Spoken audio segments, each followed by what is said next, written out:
Assalamualaikum salih-salihah. Bagaimana kabarnya hari ini?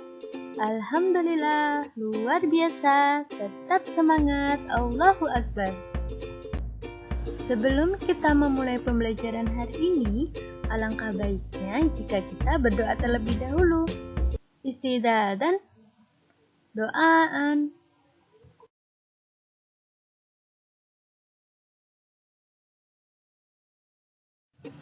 Hari ini kita akan belajar tema 1, pertumbuhan dan perkembangan makhluk hidup. Subtema 1 dan 2, mata pelajaran PPKN KD 3.1. Kita akan belajar tentang sila-sila Pancasila yang terdapat pada perisai burung Garuda Pancasila. Yang akan kita pelajari yaitu sila pertama dan sila kedua.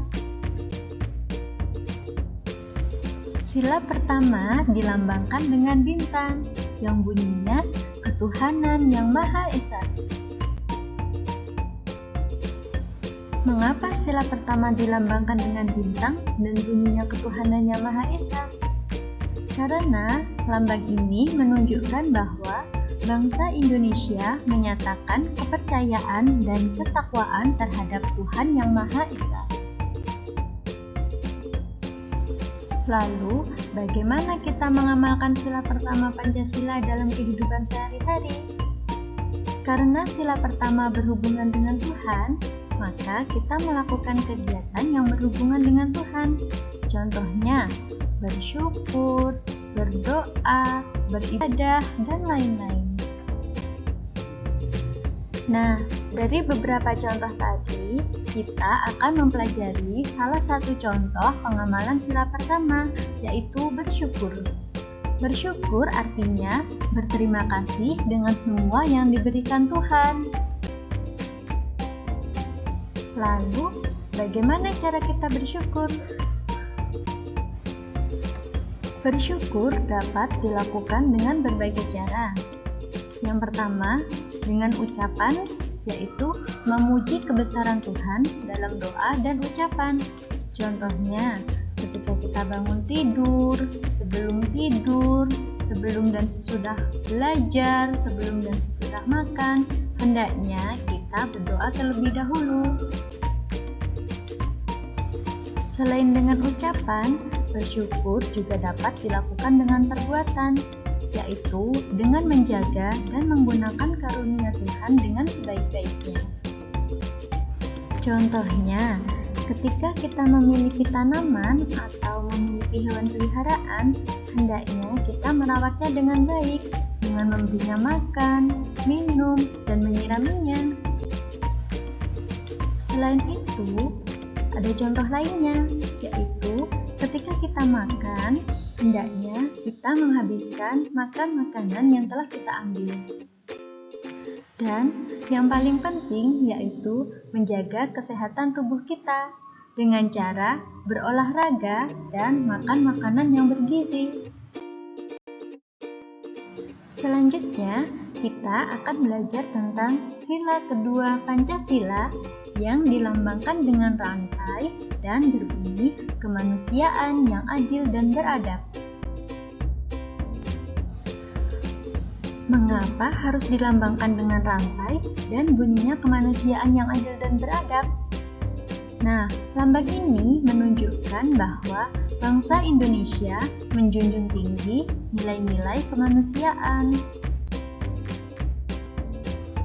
Contoh pengamalan sila kedua Pancasila dalam kehidupan sehari-hari yaitu menolong teman yang sedang kesusahan, menengok tetangga yang sedang sakit, menghormati dan menghargai perbedaan, dan lain-lain. Yang akan kita pelajari hari ini yaitu salah satu contoh pengamalan sila kedua Pancasila yaitu tenggang rasa. Tenggang rasa adalah sikap mau memahami perasaan orang lain. Lalu, bagaimana cara kita bersikap tenggang rasa? Nah, ada beberapa cara. Yang pertama, dengan ucapan, yaitu dengan tidak mengejek. Karena kita hidup di masyarakat, tentunya banyak sekali perbedaan-perbedaan. Contohnya, perbedaan pekerjaan, perbedaan agama, dan lain-lain. Walaupun berbeda, hendaknya kita tidak boleh saling mengejek. Dan yang paling penting, kita tidak boleh merasa bahwa diri kita yang terbaik. Kita harus mau menghargai kelebihan dan kekurangan orang lain. Nah, cara yang kedua yaitu dengan perbuatan, yaitu dengan tidak membeda-bedakan. Contohnya, ketika kita berteman, pasti kita memiliki perbedaan dengan teman kita, entah dari fisiknya, dari sikapnya. Nah, oleh karena itu, kita ketika berteman tidak boleh membeda-bedakan dan harus mau berteman dengan siapa saja. Jika kita memiliki sikap tenggang rasa, kita akan mendapatkan beberapa manfaat. Yang pertama, terciptanya kerukunan. Yang kedua, mencegah perselisihan. Dan yang ketiga, terjalin persaudaraan yang erat. Walaupun sudah memiliki sikap tenggang rasa, tentunya kita pasti akan mengalami perbedaan pendapat dengan teman kita. Nah, agar tidak terjadi perselisihan, kita bisa menggunakan saran yang baik untuk teman kita. Saran yaitu pendapat atau anjuran yang disampaikan sebagai pertimbangan untuk menyelesaikan masalah. Namun, dalam memberi saran, kita tidak boleh sembarangan. Kita harus paham bagaimana cara memberi saran yang baik, yaitu dengan cara tidak memaksakan saran, kemudian menggunakan bahasa yang baik dan sopan, dan memberikan solusi yang mudah untuk dilakukan. Untuk membuat kalimat saran yang baik, kita dapat menggunakan beberapa kata berikut ini. Yang pertama, sebaiknya. Yang kedua, seharusnya. Yang ketiga, hendaknya. Dan yang keempat, alangkah baiknya.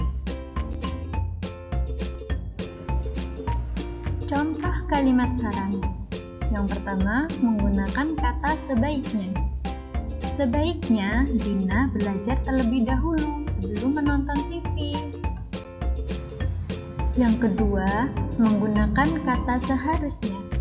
Seharusnya Ali membuang sampah di tempat sampah. Kata yang ketiga, hendaknya. Hendaknya kita bekerja sama membersihkan kelas. Dan yang terakhir, alangkah baiknya. Alangkah baiknya jika kita berdoa sebelum belajar. Cukup sekian materi pembelajaran pada hari ini. Sebelum mengakhiri pembelajaran pada hari ini, alangkah baiknya jika kita berdoa terlebih dahulu. Istidadan, doaan.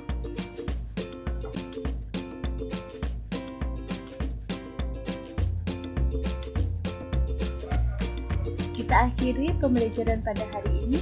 Terima kasih. Wassalamualaikum warahmatullahi wabarakatuh.